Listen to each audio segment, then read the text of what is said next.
notamment grâce à l'étude DISCO, quand on a regardé que donc chez tous les patients qui avaient été vus, en fait, quand on les regarde un peu plus, ces patients-là ont 45% avec une dysplasie fibromusculaire. Alors ça ne veut pas dire qu'il y a de la dysplasie au sein de l'artère coronaire, mais c'est-à-dire que quand on regarde leur vaisseau, on voit qu'il y a de la dysplasie ailleurs. Et donc c'est intéressant de voir ces patients et de les explorer pour la dysplasie fibromusculaire. Alors la dysplasie fibromusculaire, concrètement, je ne vais pas vous faire un cours très approfondi. En gros, c'est une maladie qui va toucher les différentes artères, qu'elles soient moyennes, toutes petites, peu les grosses, dilatation de l'artère, d'accord, et ou alors des dissections, c'est-à-dire quand les feuillets qui entourent les artères vont se séparer entre eux. Et donc ça peut donner des conséquences. Alors soit des fois ça donne rien chez les patients et on les découvre pour autre chose, donc c'est des choses qui sont asymptomatiques. Soit ça va donner de l'hypertension, parce qu'en fait les sténoses au niveau des artères des reins, ça va redonner, ça peut faire augmenter la pression au niveau de votre corps. Et puis des fois, comme les infarctus au niveau du cœur, on peut avoir des infarctus au niveau du rein. Et puis après, des fois, ça peut donner donc des dissections, des choses comme ça au niveau des artères du cerveau. Ou parfois, quand il n'y a plus de sang qui va au cerveau, donner des AVC. Pour vous remontrer un petit peu plus ce que je vous dis, ça c'est une artère, là vous voyez, ouais, ça c'est une artère normale. Et ça en fait, c'est l'aspect typique, alors un des aspects typiques de la dysplasie fibromusculaire, vous voyez ce qu'on appelle l'imagement en collier de perles, vous allez avoir une succession en fait, de petites sténoses, ici ce que vous voyez, et puis après le calibre de votre artère, il s'agrandit. Et donc en fait, le sang ne va pas couler de manière fluide comme dans l'autre partie de l'artère. Et donc ça, des fois, ça peut arriver, donc ça c'est ce qu'on appelle des dysplasies fibromusculaires, donc c'est en collier de perles, puis vous allez avoir des gens qui vont avoir juste une grosse sténose serrée, et qui pareil va diminuer le flux sanguin. Et donc, vous avez donc ici l'anévrisme, vous voyez le calibre de l'artère il est beaucoup plus élevé, d'accord, il est beaucoup plus grand et donc pareil, le flux va être diminué, donc vous avez moins de sang qui va partir après. Ou alors ici, ce que vous voyez ici, c'est ce qu'on appelle donc, les dissections, c'est-à-dire que les feuillets s'ouvrent et donc vous diminuez votre calibre principal et puis en fait le sang passe sur le reste. Donc on dit que c'est une maladie qu'on appelle systémique, c'est-à-dire qui touche plein d'artères, d'accord. Alors, les principales, c'est vraiment les artères des reins. Vous voyez, ici, c'est un rein, d'accord. Et ça, c'est la grosse artère principale. Et vous voyez, en fait, vous avez toutes les petites perles qui sont ici, qui vont faire que le sang va moins bien passer, que le rein va être moins bien irrigué. Et puis là, vous avez au niveau cérébral, donc vous les avez aussi ici, d'accord. Là, c'est au niveau des artères digestives. Et puis, vous en avez même au niveau des artères du bras. Et donc, la vraie discussion, c'est de savoir est-ce que ça existe sur les artères coronaires. On n'a pas de vraies belles photos, probablement parce que les artères sont beaucoup trop petites et que l'imagerie n'est pas assez puissante, et alors l'entité en elle-même, on ne sait pas si vraiment la DFM coronaire ça existe. En tout cas, on sait qu'il y a un rapprochement entre les deux. Juste pour vous dire quelques mots, la DFM, c'est comme la SCAD, ça touche quasiment 80 à 90% une population féminine. On le voit assez bien aujourd'hui. On n'a pas de prévalence, c'est-à-dire on ne sait pas dans la population générale à combien on estime la maladie, d'accord, parce que comme une grosse partie est asymptomatique, on ne fait pas des scanners aux gens juste pour dépister une maladie qu'on ne va pas trouver. C'est pas en termes d'argent et de bénéfices, c'est pas assez bon. Ce qu'on sait, c'est que chez les gens qui ont donné des reins, d'accord, des gens qui sont apparentés comme étant sains, les donneurs de reins, quand on regarde un petit peu ce qui existe, il y a 4% des gens qui ont la DFM. Donc on estime que la DFM, on serait aux alentours de ces zones. Et donc quand on regarde, quand vous avez ça serait de la DFM asymptomatique, donc chez qui on ne retrouve rien. Et bien en fait, quand on regarde chez les gens qui ont de l'hypertension, donc la principale conséquence, en fait, c'est parmi tous les gens qui ont de l'hypertension, c'est moins d'1%. C'est vraiment quelque chose de rare, tout comme la SCAD. Et donc avant, ce qu'on faisait, c'est qu'on opérait les gens, donc on pouvait classifier la DFM de différentes façons. Donc, il n'y a pas besoin de regarder ça. Et en fait, maintenant, comme on opère de moins en moins les gens et qu'on a des meilleures imageries avec le scanner, maintenant en fait il y a deux types de DFM, d'accord. Vous allez avoir donc ce que je vous ai montré ici, la DFM focale, c'est vraiment juste une sténose qui est très très très serrée. Et puis vous allez avoir ce qu'on appelle une DFM multifocale, vous allez en plusieurs points, vous allez avoir le petit collier. Là je vous remontre, c'est à nouveau ce qu'on fait. Alors comme vous avez la coronarographie, vous avez l'artériographie au niveau des artères des reins, pareil, une sténose très très serrée et un collier de perles. Et quand on regarde les différents types de patients ou de patientes qui ont ces maladies, en fait, il y a deux entités qui sont très différentes. Et alors, vous voyez, on avait déjà tout un débat sur la complexité de la SCAD. Vous avez probablement eu différents symptômes, différents modes de découverte. Et bien, dans la DFM, c'est pareil. C'est-à-dire que les gens qui ont des DFM qui sont multifocales, comme ici, en fait, ça va être des... alors, principalement, c'est toujours plus de femmes, mais Quand on regarde entre les deux, il y a un peu moins de femmes, il y a un peu plus d'hommes dans les DFM qui sont focales. C'est des gens qui vont être beaucoup plus jeunes, et donc nous, ça nous arrive en fait d'avoir souvent des filles, des jeunes filles de 17 ans qui viennent avec d'emblée une sténose très serrée, pour lequel on risque de perdre le rein, on est obligé d'auto-transplanter le rein, sinon on perd le rein. Alors que les DFM multifocales, c'est avec des gens chez qui on fait un bilan d'hypertension pour n'importe quelle cause, et en fait on retrouve cette imagerie. Alors celle-ci elle est quand même assez bien vue, des fois c'est beaucoup plus subtil, et donc bon, on ne fait pas forcément grand-chose, mais en tout cas c'est vraiment deux phénotypes différents. Et donc les DFM focales sont plus sévères, parce que les gens ont plus d'hypertension de manière plus importante, et on est bien souvent plus obligé de faire des gestes dessus, alors que les DFM multifocales, la question se discute surtout de prendre en charge l'hypertension. Ça c'est juste pour vous dire que, en fait, initialement, dans le parcours qui a été fait, c'est qu'on retrouvait initialement la DFM souvent chez des gens qui venaient pour des complications, que ce soit au niveau rénal ou au niveau cervical. On n'avait pas fait le lien entre toutes ces maladies-là. Et en fait, à un moment donné, il y a quelqu'un qui s'est dit, on va regarder tous les vaisseaux des patients, et en fait, on s'est aperçu qu'on n'avait pas juste une DFM au niveau de l'artère rénale, mais on avait de la DFM un peu partout. Et donc c'est pour ça qu'on cherche des pistes sur toutes les autres artères, que ce soit les coronaires ou d'autres artères, pour savoir si on peut trouver un marqueur commun à tout ça. Les formes familiales, c'est toute la discussion qu'on a eue tout à l'heure. Pendant très longtemps, les vieilles études montraient qu'il y avait 10% de gens chez qui on avait des parents, des apparentés qui avaient de la DFM. En fait, plus ça va, plus on voit que c'est de moins en moins. Et dans toutes les recherches qui avaient été faites, comme on vous a dit, sur la partie, comme on pense, génétique, ou encore mieux monogénique, donc un gène d'une maladie, en fait ça donne rien. Pour l'instant, ça donne rien. Et donc là, c'est ce qu'on disait, c'est qu'une fois que maintenant on analyse tout le génome en entier, en fait on voit qu'il y a des petits spots, et probablement l'ensemble de ces petits spots, tout comme dans le scan, qui vont probablement aboutir à la DFM. On n'a pas encore de lien qui englobe tout ça, Donc, chez qui on dépiste la DFM, alors, chez les gens qui vont faire de l'hypertension, d'accord, souvent les hypertensions chez les patients qui sont jeunes, ce qu'il faut savoir, c'est que l'hypertension, c'est quelque chose de très fréquent en France, qui est très mal dépisté, puisque je pense que l'hypertension, c'est une personne sur deux à partir de 50 ans, d'accord, donc et ça augmente avec le temps. Ce qu'il faut savoir, c'est que quand on a de l'hypertension chez des gens qui sont jeunes, c'est une forte cause pour qu'on trouve une raison. La femme jeune, donc c'est pareil, avec l'hypertension, le souffle, c'est quand on examine parfois des gens, on entend des souffles très typiques, mais ça c'est vraiment des sténoses très serrées.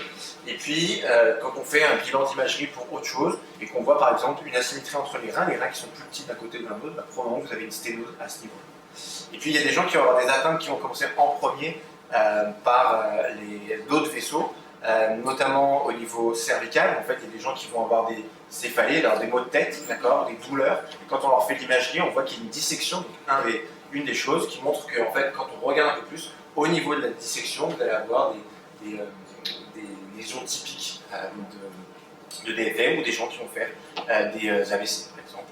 Et la dernière chose, c'est encore une fois des découvertes qu'on appelle fortuites, c'est-à-dire que vous faites par exemple un scanner pour une douleur au niveau du ventre, d'accord, parce que vous avez, je sais pas moi, une diarrhée, des choses comme ça, et en fait quand on regarde vos artères, et ben, on voit qu'il y a des dysplasies dessus. Alors le type d'imagerie, donc ce qu'on fait, pour le moment ce que vous avez eu en grande partie, c'est ce qu'on appelle des angioscanners, c'est-à-dire qu'on va regarder les artères au scanner, d'accord. Des fois on fait des IRM, mais il y a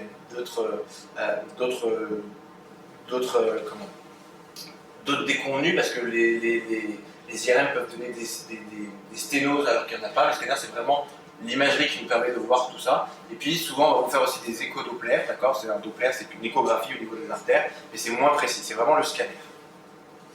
Je vous montre quelques images quand même. Là, c'est vraiment ce qu'on disait des sténoses focales. Vous voyez, c'est vraiment une toute petite sténose ici. Quand on refait l'imagerie en 3D, vous voyez vraiment que la sténose elle est là. Et puis quand on va refaire de l'artérographie, donc c'est-à-dire qu'on va faire comme la coronographie, on va mettre du produit de contraste, vous voyez la sténose qui est là. Et puis en fait, le but pour nous, c'est voir si la sténose, le flux il est vraiment diminué. On va devoir rouvrir avec un ballon et voir si les branches après-artérielles au niveau du rein ne sont pas lésées et que ça se passe quand même. Là, vous allez avoir des sténoses qui vont être donc, multifocales, vous voyez vraiment l'aspect typique, d'accord, en 3D. Et pareil, quand on fait l'artériographie, on essaie de mesurer ici si la pression à l'intérieur de l'artère est vraiment trop serrée, qu'on ait besoin d'ouvrir. Je vous montre d'autres petites choses, des choses qu'on fait ici, parce qu'on fait beaucoup de dysplasie. On a découvert, alors l'équipe, une partie de l'équipe au sein de l'équipe 3, et notamment le professeur Boutoueri. Ici, vous voyez, ça, il faut vous dire que c'est une artère, d'accord? Et que les 3 petits feuillets que vous avez là, ici, c'est les 3 petits feuillets qu'on vous a dit, que je vous ai dit tout à l'heure, l'intima, la média, et puis la dernière. Et donc, en fait, ce qu'on voit chez les patients qui ont une DFM, qu'on est en train de regarder, ce qu'on appelle ici, on voit qu'il y a des petites altérations par rapport, vous voyez, à une personne qui n'a pas de DFM. En fait, on voit que les feuillets, ils sont pas, alors c'est pas comme une section, mais ils sont pas complètement tout creux, d'accord? Et c'est probablement parce qu'il y a toute une partie au niveau du feuillet de l'artère et de l'agencement de l'artère qui fait que ça va donner ce type d'anomalie et après les plus grosses anomalies dans le temps. Et donc on a vu sur les artères, en fait, nous, le scanner nous permet de regarder les grosses artères, d'accord, jusqu'aux artères du cœur. Et là, en échographie, vous voyez, on a les artères au niveau du poignet. Donc vous avez cette artère ici, la radiale, c'est celle-ci, au niveau du poignet. Vous avez l'artère, ça se voit peut-être un peu moins bien ici, ulnaire, c'est ici. Et en fait, avec les nouveaux échographes, on regarde également les artères au niveau ici de la tempe, l'artère temporelle. Et on arrive même à trouver des dissections chez les patients, enfin, des anomalies au niveau des patients, au niveau des artères des doigts. D'accord? Vous voyez, il y a tout un mécanisme à comprendre chez les patients pour savoir comment on arrive à ça et comment on arrive à une désorganisation dans la DFM, probablement dans la SCAD.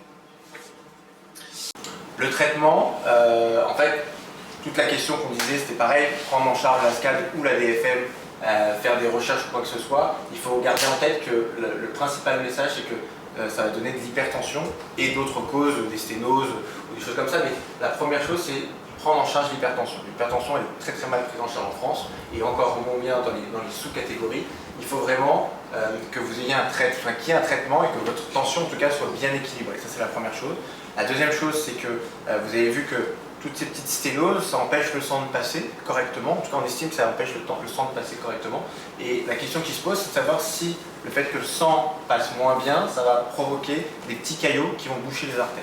Et dans ce contexte-là, il a été décidé en fait de rajouter de l'aspirine, d'accord, donc c'est pas un anticoagulant, c'est ce qu'on appelle un antiagrégant, afin de fluidifier le sang, d'accord. Et dans d'autres choses qu'on voit, c'est que bien souvent, il y a une grosse partie des gens qui fument, et donc encore une fois, le tabac, on essaie d'éviter le plus possible que les patients fument. Voilà. Quand on a une sténose qui est vraiment très serrée, d'accord, c'est-à-dire que l'artère, ça marche vraiment plus, il y a deux types de possibilités. Soit on fait ce qu'on appelle une angioplastie, donc comme vous avez, il y a probablement un niveau cardiaque, c'est-à-dire qu'on va mettre un ballon, d'accord, pour pouvoir, là c'est une artère qui est vraiment sténosée, donc lequel est vraiment diminué. En fait, on va mettre un ballon et en fait on va ouvrir l'artère et voir ce que ça donne après, que l'artère ne se referme pas. On ne met pas de stent comme au niveau cardiaque, et non plus comme dans les scans. Quel suivi? Et alors là c'est tout le problème, c'est-à-dire que chez des patients qui sont asymptomatiques, en fait le problème, le suivi dans le temps, on ne sait pas en fait comment ça évolue. En fait on a peu de données, en tout cas sur du long terme, comment ça évolue. Probablement que ça dépend du stade initial de la maladie, c'est-à-dire que plus vous faites une DFM sévère, plus vous avez des récidives qui sont probables, plus vous avez des DFM qui sont asymptomatiques et probablement qu'on n'a pas de risque de survenue, en tout cas des risques très faibles. Et pour ce qui nous intéresse aujourd'hui, encore une fois, ce qu'on disait, c'est que le SCAD, c'est vraiment quelque chose de nouveau dans la DFM et qu'on n'a pas de données typiques chez les patients qui ont un SCAD. Donc ça, c'est quelque chose aussi de très intéressant de regarder, parce que c'est vrai que les deux grosses entités, c'est vraiment les artères du cou et les artères du rein. Donc on a regardé ça, et par exemple, cette étude-là qui ont été faites, même si elles sont pas si vieilles que ça, en fait,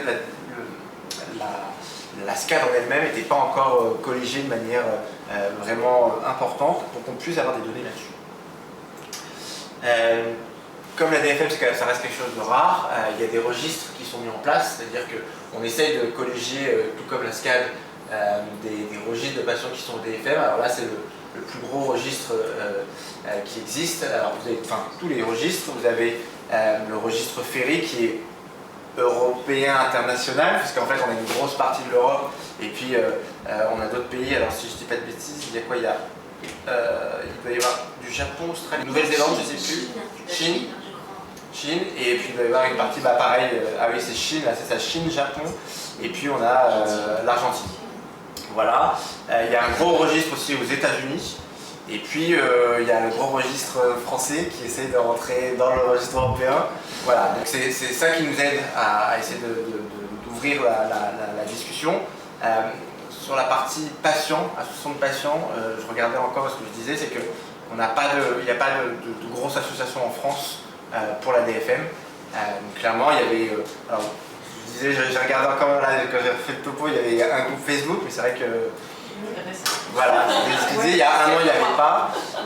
Il y a une association de patients en Belgique, parce qu'en fait, il y a le professeur Perçu qui dirige le registre européen, qui en plus est avec l'association de patients de DFM. Et c'est vrai qu'il y a encore beaucoup de travail sur ce côté-là, sur la DFM. Et nous, on serait très intéressés, en tout cas, si on peut vous aider ou des choses comme ça, mettre des choses en place, n'hésitez pas en tout cas. Ce que nous maintenant on dit, mais c'est toujours encore une chose, c'est-à-dire que c'est vraiment deux mondes qui sont différents parce que les cardiologues d'un côté, les médecins vasculaires de l'autre. Ce que nous, en tout cas, si vous pouvez porter le message, et le message qu'on essaie de faire porter, c'est que tout patient qui a eu une scan devrait au moins un jour avoir un scanner des grosses artères, c'est-à-dire du coup de la tête jusqu'au niveau du début des artères des jambes. D'accord? Et là, on regarde si on a une DFM ou pas. Voilà, c'est ça qu'on veut. Mais le message que je voudrais vous donner, c'est que dans la pratique, ce que moi je vois, c'est qu'il y a beaucoup de patientes chez qui on ne fait pas ça.